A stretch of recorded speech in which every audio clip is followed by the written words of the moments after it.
everyone. Welcome to day 5. We're almost there. You're so close. All right, let's jump right in. And I am going to share my screen and we're off. Here we go. Day 5.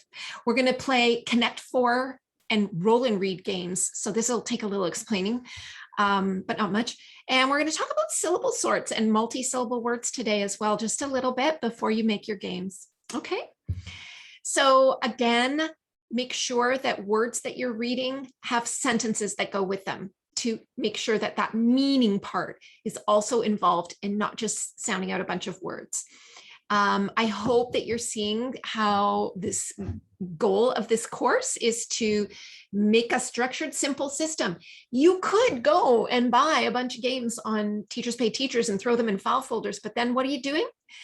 It's different pieces, different games, different questions from students. If you're going to add new games, or you could add your own board games, your own card games, whatever you're going to add, you just have to make sure that you go through that process again of modeling, right? You have to do it first. Sometimes a couple of times for some students. You want to do it together with them, sometimes a couple of times, and then they can do it on their own. But the games are designed very carefully so that there isn't going to be a lot of confusion. Children, it's never ceases to amaze me that they prefer the same activities. They just prefer that structure.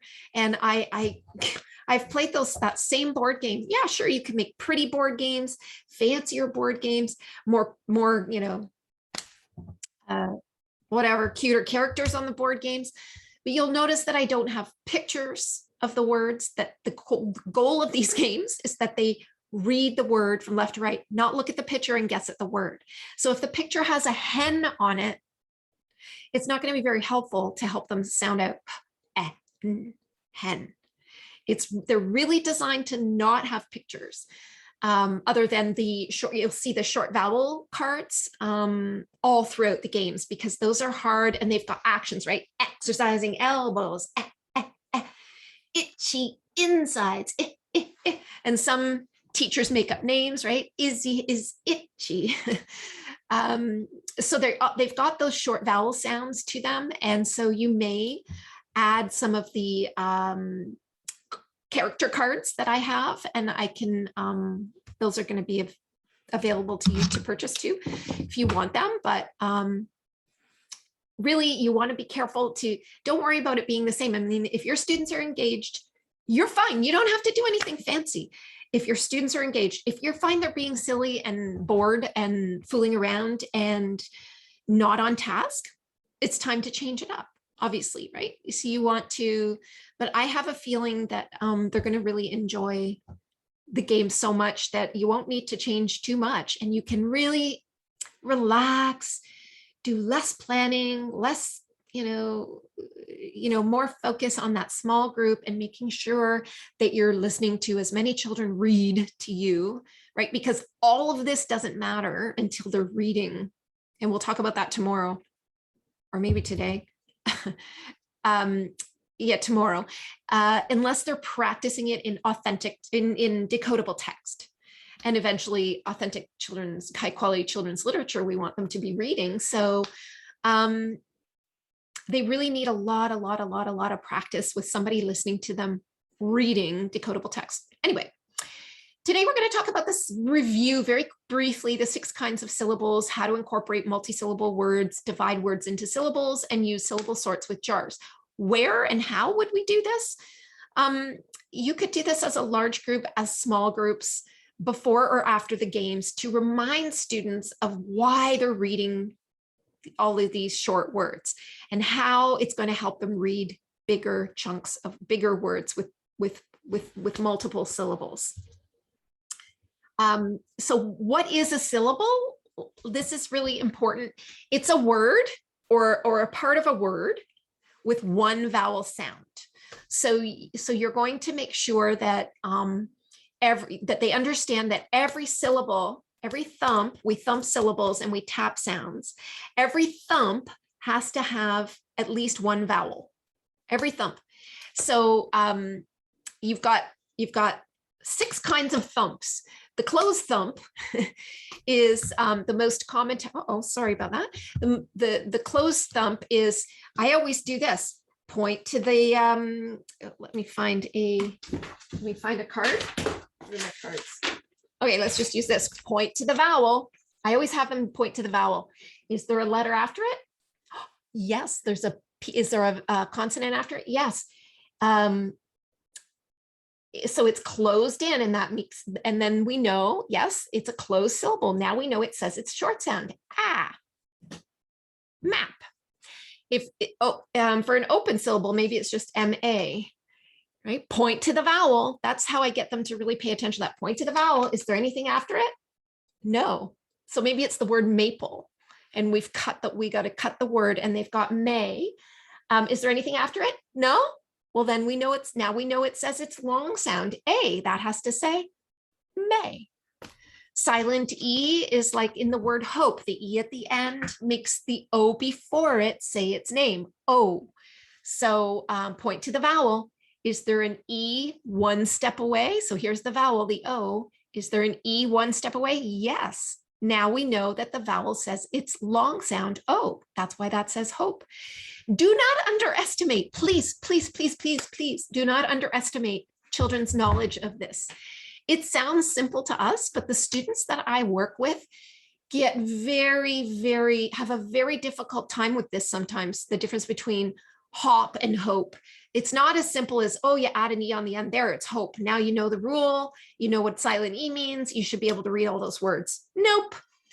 They need a lot of practice. And again, they need practice differentiating, right? The confusions.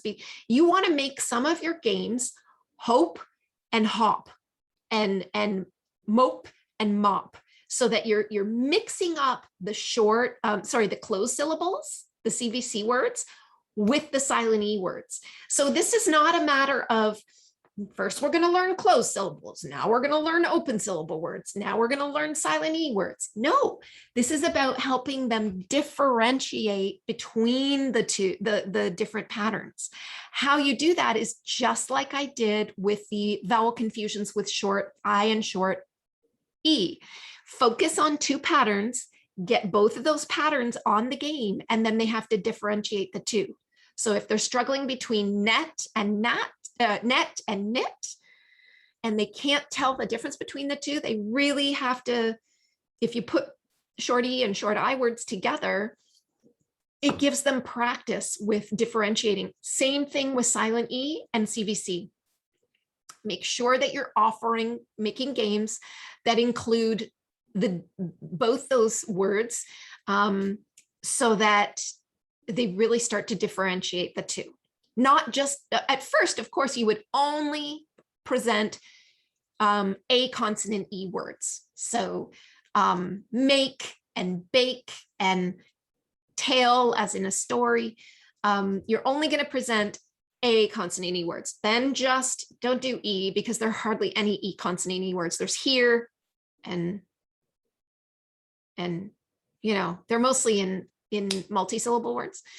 So I just do A consonant E, I consonant E, O consonant E, and U consonant E words. So you do that separately, then you do those mixed, and then you do some differentiation, like the CVC plus the silent E.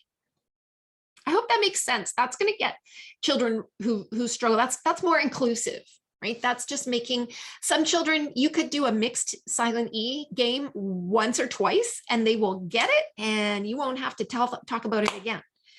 But many children, especially children with dyslexia, are going to need a lot of practice with that differentiation between the hope and the hop, the mope and the mop, the bick and the bike. A classic example that you all see is when they do their invented spelling and they write, I'm going to take blah, blah, blah. They write T-A-C-K, they write tack. So there's a lot of confusion between the tack and the take. Okay, so just remember, as you're creating your games throughout the year, to do that differentiation. I know that I went on and on about that, but it's just the thing so many people don't do, and that could really make your program so much better. Vowel teams are anything, point to the vowel, first vowel, is it part of a team of letters that go together? Now this takes a while to go through all the different teams, all the E teams, O teams, ow, oi, ah, I, you, oo teams. But once they figure it out, and you can give them a little chart, and I have a spelling patterns chart that's included in this course that you will be able to use, they will know that depending on the vowel team, that's what the vowel is going to say. Bossy R, it's the bossy R that anytime point to the vowel, right? It's all about the vowel, I always sing and dance with them. It's all about the vowel, not the consonants. So point to the vowel. What's the most important part of the word? Point to the vowel. Is there an R after it? Then it's a bossy R. And then it depends on what vowel and R combination it is as to what the sound will be. And then finally, we have consonant LE. This is the hardest one that I leave till the last. And it basically is a syllable type that comes at the end of words, but it's a great way to, so a consonant like a B plus an LE, a consonant like a P plus an LE as in maple. And it comes at the ends of words, and it's considered to be a whole syllable, bull, pull. And the reason why the E is there is because every syllable has to, every single syllable has one vowel, has to have a vowel. Okay, so that's why the E is on the end of there. Okay. What are you going to do here? So I suggest when you are doing multi-syllable words, this is an activity they can do after they play their game. Maybe they don't write in their notebooks today. Maybe you do Wednesdays is syllable sort days. You have to know a few patterns before you can do this game. So I'm going to try to do this with just knowing CVC words. So the number one thing you do is make a container of 2-syllable words: cobweb, sunset, rabbit, etc. Right now, nutmeg, whatever. Use only the syllable types, obviously, that the children have been taught by you. I just take a cue card and I divide it into 4, and I write my words. I put them in a jar, just like this. When they're done printing in their notebooks, or forget the notebooks for the day, they can just do syllable sorts today. They pick out a word out of their jar, and we're going to teach them how to cut words into syllables, have them cut it into 2 syllables, and then they put then now we've got, with cobweb, we've got 2 CVC words, cob and web. So it's going to go in the closed, these are closed syllables, so they're both going to go in the closed syllable jar. I'll show you in a minute. For those of you who can't think of all these 2-syllable words, multi-syllable words off the top of your head, if you go to this website, you will see a list of multi-syllable words. Okay, so how do we, a little reminder, refresher for people who hopefully you've had this training. How do you divide syllables into words? You underline the vowels, and then you draw a line in between the leftover letters. There's a B, there's a W left over after you, in between the 2 vowels. So you just draw a line between the B and the W. Now you have a closed syllable and a closed syllable, and it goes in the closed syllable jars, both pieces. If, however, there was only 1 letter left over, like in robot, you're going to have the B that's left over, right? You underline the O, and the B is going to go this way with the ought. It's always going to go to the right. Sometimes it'll go to the left, like in Robin. But if you put it to the right first, you're going to have a much better chance of it making more sense. So now you've got 2 syllables. The first one is row, which is an open syllable, and will go in the open syllable jar. And the next one is, oh, hang on. So the next part is bought, and it will go in the closed syllable jar. So here are the jars that you just get some jars, or you can get even just like a regular jar. Label it closed, open, magic E, vowel team, bossy R, consonant LE. And once they divide their word up, they can put it into the correct jar. So for robot, row would go here in the open jar, and bought would go in the closed jar. Okay. For cobweb, cob would go in the closed and web would go in the closed. You'll notice the closed jar is bigger because most words have closed syllables, or closed syllable, not most, but there are more closed syllables than anything else. Reptile, for example, you underline the E, underline the I. So what are you left with? T, P and T, divide in between. So there's, now you have rep, which is a closed syllable, and tile, which is going to go in this jar, the magic E jar. And so the more patterns you learn, the more they're going to be able to use all of the jars. At first, they're only going to use the closed jar, though. So at the end of the day, a fun thing that you could do is just, you know, at the very end of the day, you could say, let's see what's going on in our closed jar today. Let's see what these words, and you can pull one word out at a time and make sure they're all closed syllables. And if they're not, and they won't be, you can talk about where they would go. And the students are getting extra practice reading, and it's just a fun way to solidify syllable knowledge. Okay. Okay, assignment today. Today you are going to make your Connect 4 and roll and read games. Connect 4 is just what it sounds like, but the thing is here, each player will need the same kind of pieces so they don't get mixed up. So I'm going to be red buttons and you're going to be blue buttons. And so my red buttons are going to show up. I'm trying to get 4 in a row, and you could go diagonally or sideways or up and down or whatever you want. So what they have to do is get Connect 4. Whoever gets Connect 4 wins. They love this game. Love, love, love. It's going to be so much fun. All you have to do is download the 38 games, put them in page protectors, and add 4 containers of 2 distinct sets of markers, right? So if you might actually need more containers than that, depending on how many students are playing. Usually you only want 2 students playing this game. So you're going to need more containers. So you're going to have a container of red markers and a container of blue or green or whatever little game pieces. Does that make sense? I hope that makes sense. So you've got separate containers, and then they just play Connect 4. That's it. And I would say you could try to get them to make up a sentence after each word, but by Thursday, hopefully they have made up lots of sentences, and maybe they've gotten used to some of the vocabulary like cud or fig or pod, or words that aren't as familiar to them. So you could get them to make up a sentence every time they put their piece down, or by this point, it's up to you. So after the person wins, then that person gets to play roll and read. So once you win, you roll 6 dice. And let's say I got a 1 and a 3 and 3 4s and a 6. So I would put my dice on the 1 dice on the 1, the 4 dice on the 4, and the 6 dice on the 6 side of the die on number 6. And all you do is read the words, right? Ran, rem, tin, rot, gum, bun, pad, bed, hip, dip, lead, nap, had, zip, hog. No sentences needed here.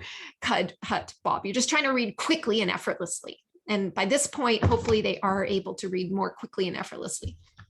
Now they've got leftover dice. They've got 3 dice left. So you roll those 3 dice, and let's say they get a 2, a 5, and 3 4s. Oh, okay. So then you've already got the 4 covered up. Can't do anything with that. You've already got the 6 covered up. Can't do anything with that. You've already got the 1 covered up. Now you're going to cover the 2 and read those words: pen, mad, rib, pod, cub, fix. Now you roll your leftover 2 dice. If you get a 6 and a 2 and a 1 and a 4, you're out. You lose. And then it's the other person's turn. So you basically keep rolling until you can't fill all the spots, and then you're out. But the idea is to try to roll, and there's a blank 5, and you got 1 die left. You roll it and hope to get a 5, and then that's it. Okay, so that, and the instructions are here. Player rolls all 6 dice, place the dice on the matching number, and then read the column. Roll the leftover dice, repeat. If you roll and there's no match, you're out. Okay, so that's your assignment for today, make your roll and read, connect 4 games, put them in page protectors, go. Okay. And we will see you for tomorrow, last day, day 6. And we're going to be talking about decodable text and making crazy card games. Okay. I will see you tomorrow, day 6.